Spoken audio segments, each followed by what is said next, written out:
You know what Yeah. that came up in my mind the other day when I was thinking about this whole situation. I was thinking about where's the National Guard? Because you remember, I think Um, I don't know if we were in at that time when the hurricane hit up in New York, and like destroyed the East Coast. What was that? Hurricane like Matthew or something. yeah, I don't yeah. know. I remember It that. was It was one of years those, and ago. Yeah. it like went up the East Coast and just obliterated the coastline, and it went in really New York. It obliterated New York.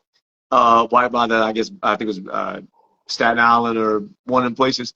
But the National Guard has been mobilized for like every national disaster that we've had across the states.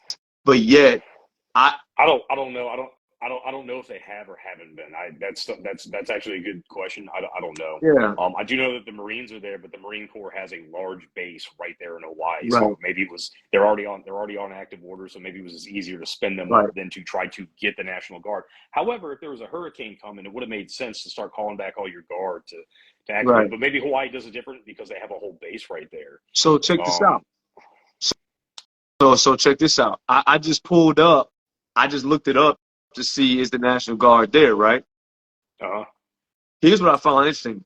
Members of the CGTF 50 from Hawaii Army and National Guard, Army, active duty, and reserve are actively supporting Maui County authorities to provide immediate security, safety, and well being to those affected by the wildfires. it's an interesting way to put it. Yeah. I just thought that was I've kind of interesting that they're there to help provide, they're helping the local authorities with security, safety, and the well-being to those affected by the wildfires. But I know for a fact um, that in many aspects the National Guard is often mobilized to come help build and rebuild and support and all that kind of stuff.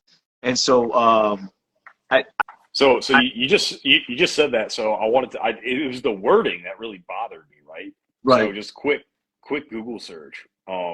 I looked up what did the National Guard do in Louisiana during Ida, and the first thing that pops up is thousands of National Guard soldiers and airmen responding to the Hurricane Ida in Louisiana, rescued hundreds of people, cleared roads, and distributed food and water to victims of this devastating storm. Right, right, right, right. That's my point. My thing is right. So my thing is right. When the National Guard is mobilized in any national disaster, it's always been in a support of the people. It's been a you go down there, you provide some MREs. They're rescuing people. They're bringing water out. You know, and they're actively involved in the rehabilitation of the people. You see what I'm saying? The Yeah. support and rehabilitation of the people. The security, I mean, yeah, that exists, but uh, uh, you know, that's just an interesting because I'm looking at a couple news articles saying 500 National Guard members assisting on Maui. Uh, it's just an interesting concept. I don't know. Just like I said, at the end of the day, if you don't think something don't smell right about this fire, then I just think that I don't know what to tell you. Um, If you're chalking it up to just a natural disaster, I'd say you're pretty ignorant of how the world works and how it's been working for the past few decades.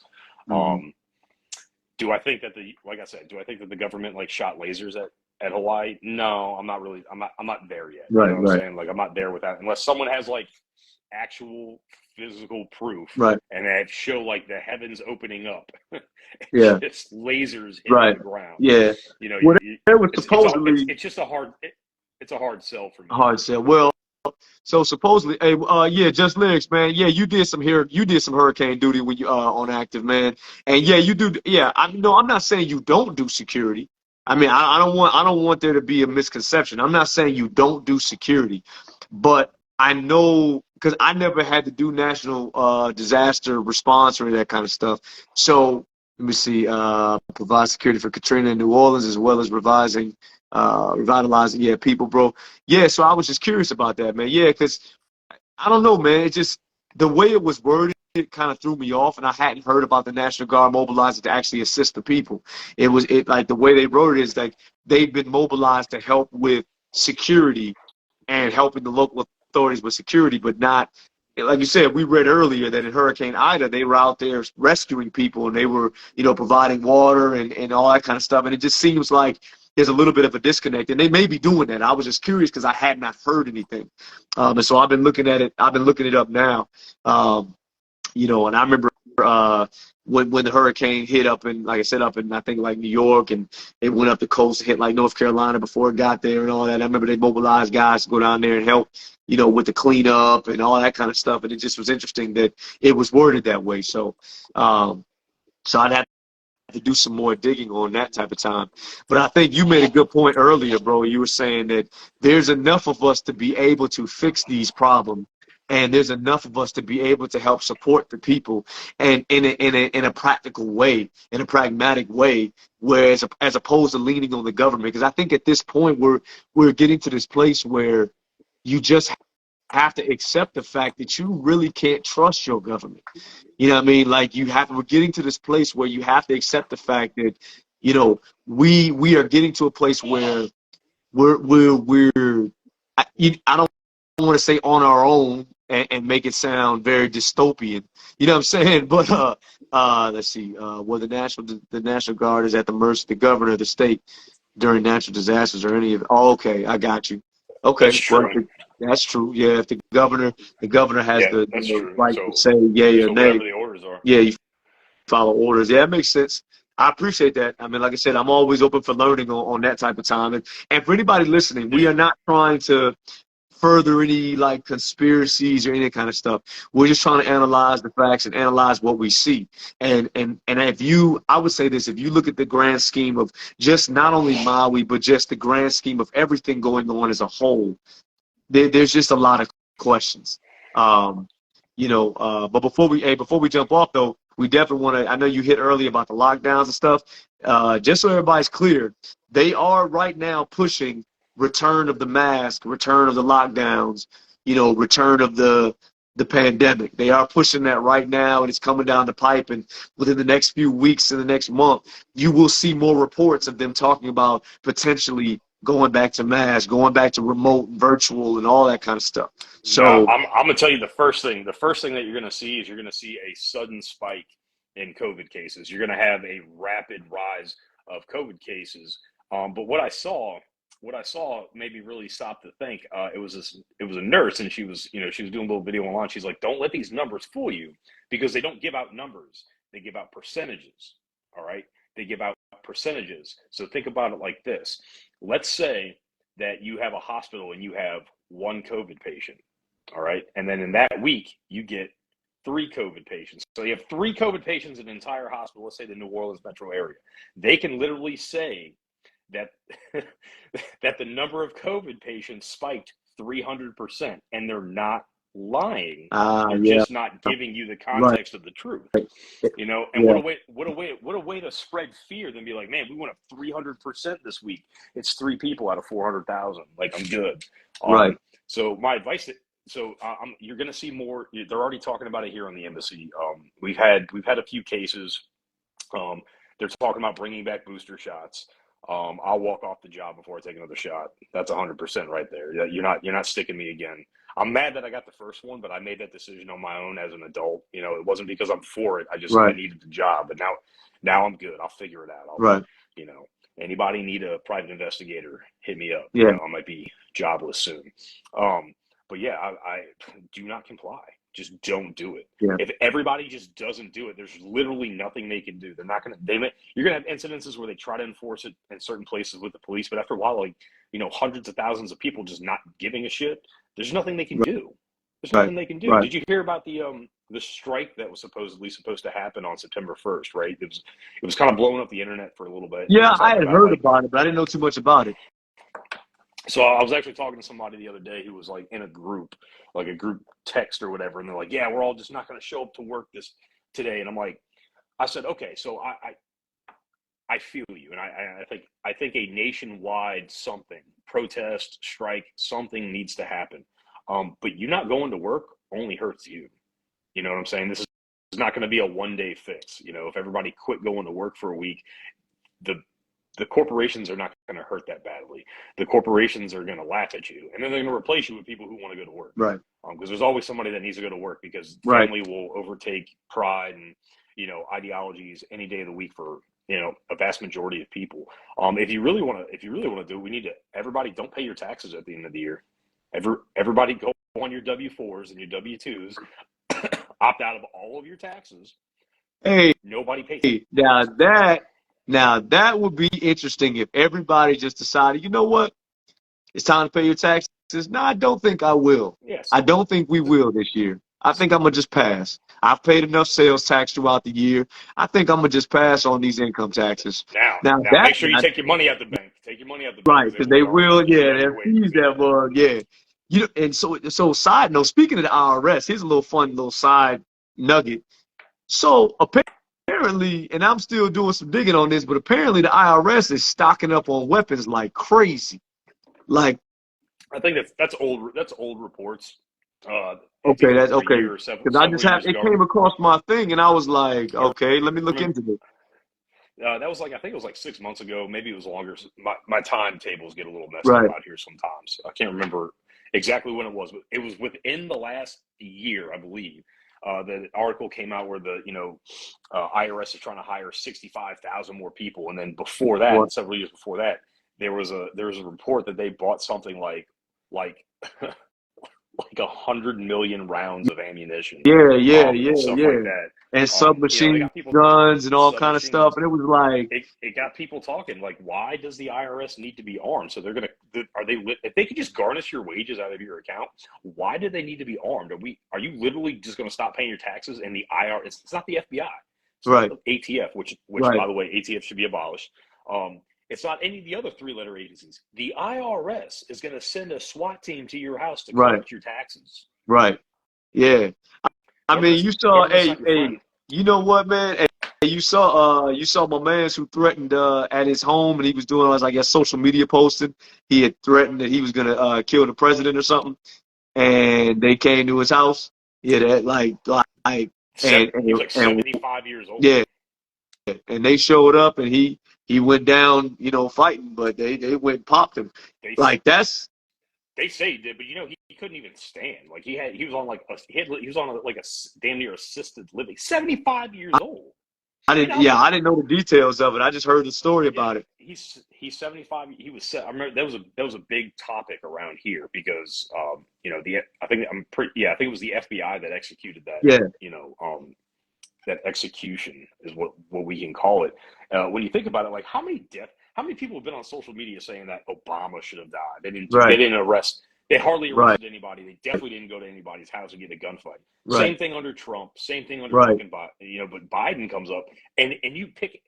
I bet you if we get online right now, we could probably find 200 people before we even break a sweat that have said something negative or violent towards the government.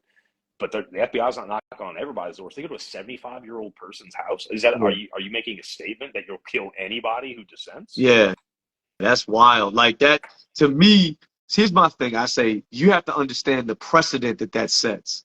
Like there are some people that say, yeah, you shouldn't be able to do that. You shouldn't be. Well, here's the thing. The thing about freedom of speech, the thing about having the ability to say what you want to say is that you have the ability to say what you want to say. Like that's and the thing about it is that, like for example, here's what trips me out, right? So I mean, look, people had their opinions about it, but you remember that comedian Kathy Griffin or whatever her name was? Oh yeah. She had the headless. She had the picture of her with Trump's head, like a severed Trump head, and she got blasted like on social media and canceled and all that stuff for that. And some people were like supporting her and all that kind of stuff. But the FBI ain't show up talking about. I mean, think about it. You got a picture of a severed head of the president, and ain't nobody show up for that. You know what I'm saying? And I told somebody the other day, I say, regardless of what side you stand on, the issue that I have is the double standard. The issue that I have is justice is blind. There's a reason she has a blindfold in front of her face. And like justice is supposed to be blind.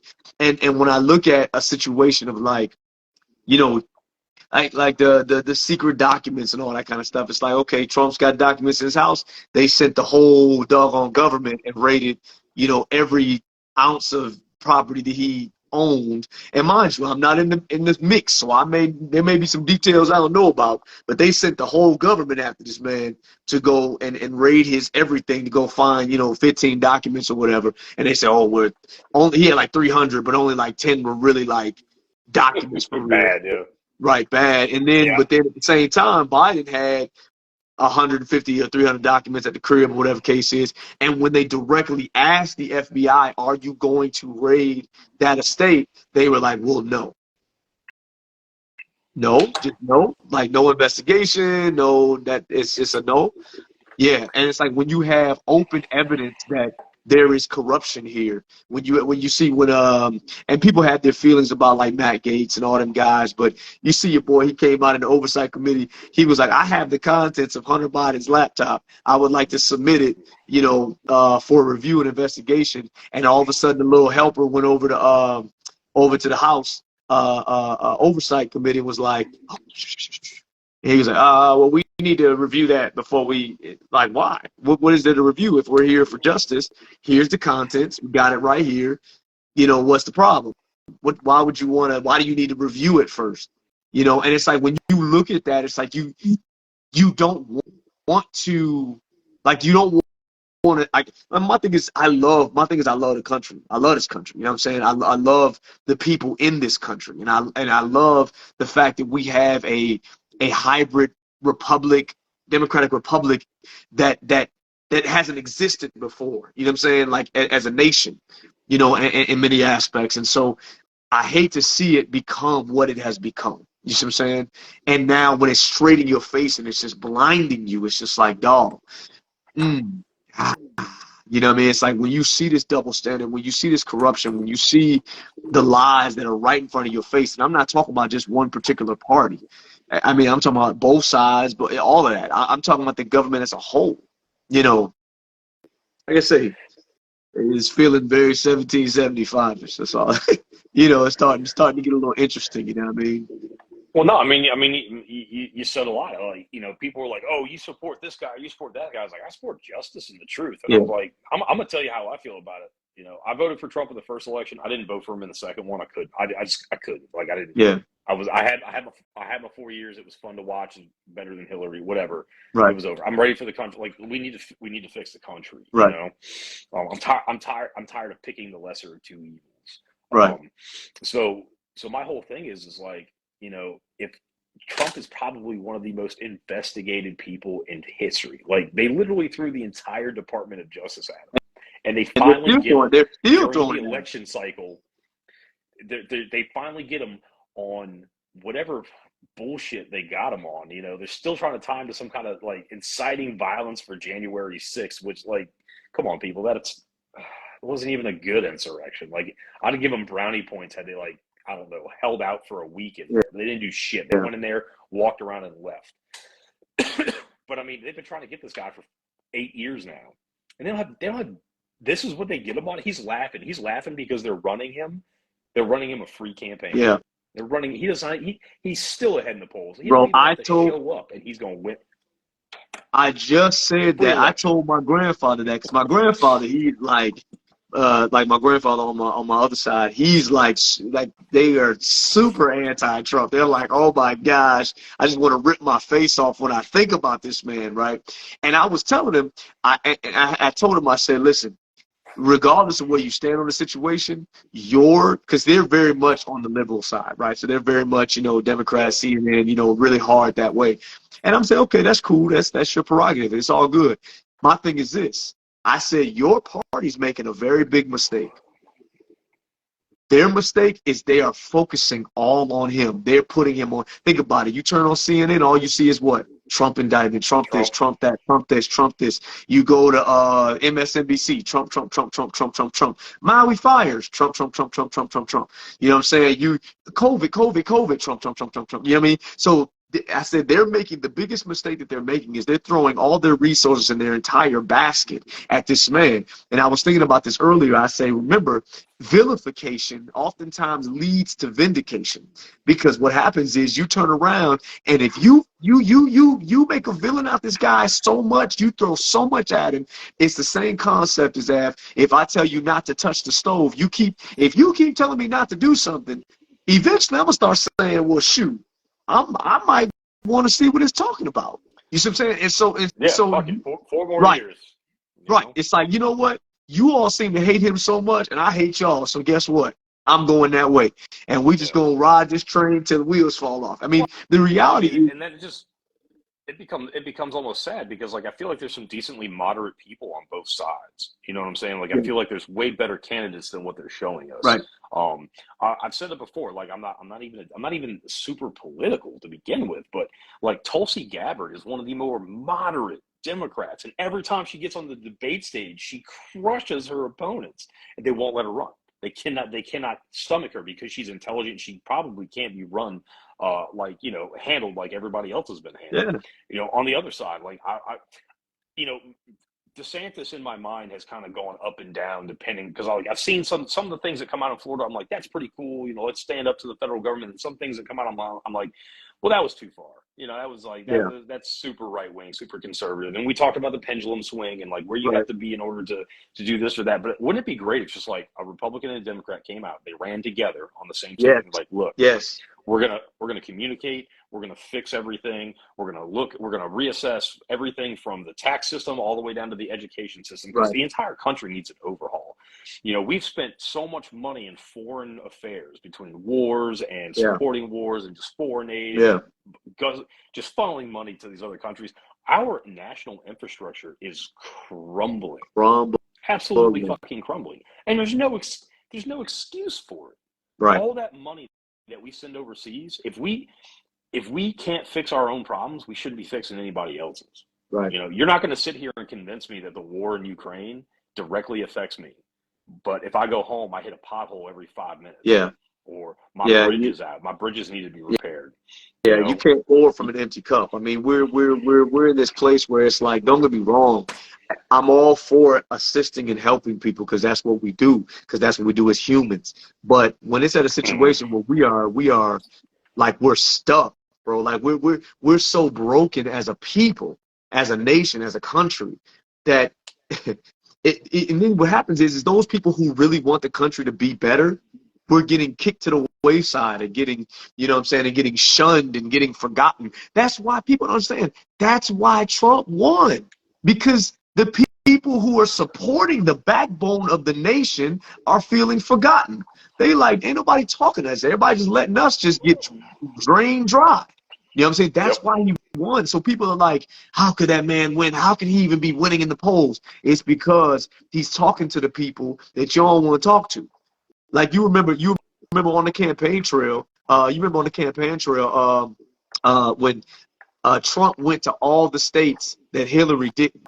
You remember that? Like there was a big thing where Hmm. Trump had gone to all these states that Hillary skipped over because Hillary had only gone to the big states. She had only And he gone to won. the He won every single one right. of them.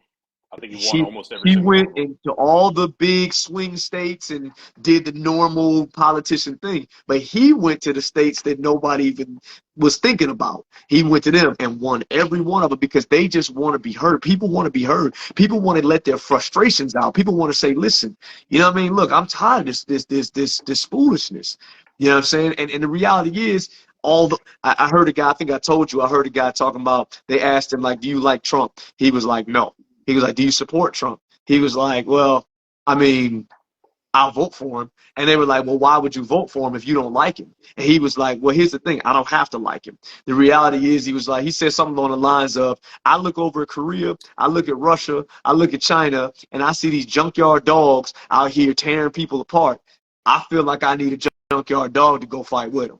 You know what I'm saying? And I don't have to like it. I don't have to love it. It can be ugly. It can be all that mean. It can be all at once. But guess what? These people out here, they mean and ugly. And so guess what? I'm good with that. And although I don't necessarily agree with every aspect, obviously, of what, that means, I would still say that there is some reality to that, because if you get in a pit of dogs, you're gonna need some dog in you. You know what I mean? You're gonna Yeah, need it. You know, you can't go out there with a little, you can't bring a knife to a gunfight, then you're gonna do something. You know what I mean? Like, let's be real about it. And so I just think that there's so many things that we need to fix here. I agree with you.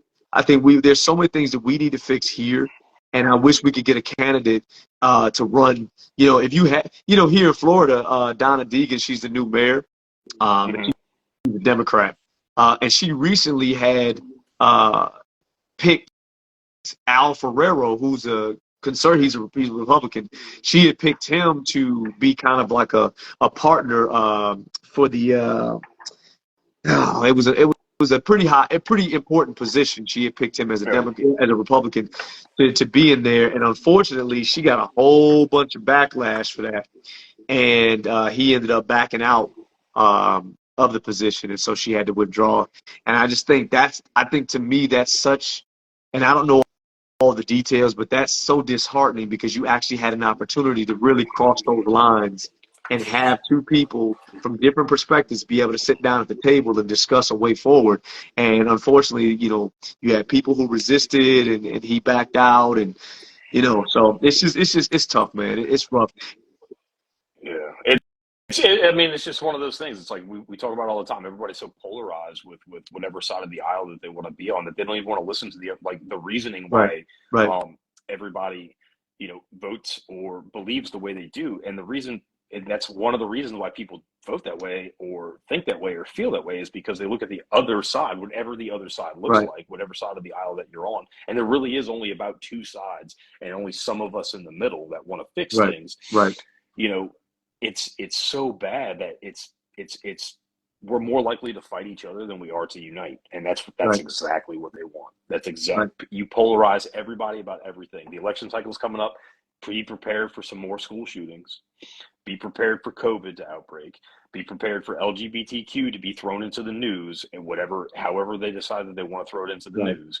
And let's not forget about abortion. That's coming. I'm telling you, man. Those Oh yeah, those you're four gonna things are see going to be in the it. news before Christmas. I promise you, before Christmas, we're going to hit those wickets at least twice a piece, Yep, and guaranteed. then coming into the next year, and the sad reality is, it sucks that the people are hurt the worst at the end of the day, Yeah, because all of this is 100%. at the expense. All of this is at the expense of the people. All of this is at the expense of the average American, who just wants a country that functions, wants to provide for their family, wants to live with some type of morals and some type of ethics, who just wants to love people around them, live, what they say, that old poster, live, laugh, and love, or whatever. Like, Yep.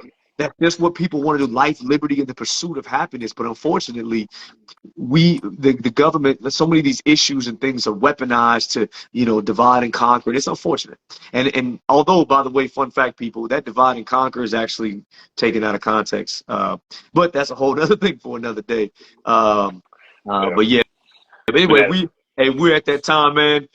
We've been on here for about an hour, talked about a lot of different stuff. We'd love to hear your comments, your feedback, your thoughts. I saw my man Just Lyrics wanted to jump on, man. I saw it at the last minute. We were already at that last little, um, at that last. oh, he wanted to come on the show?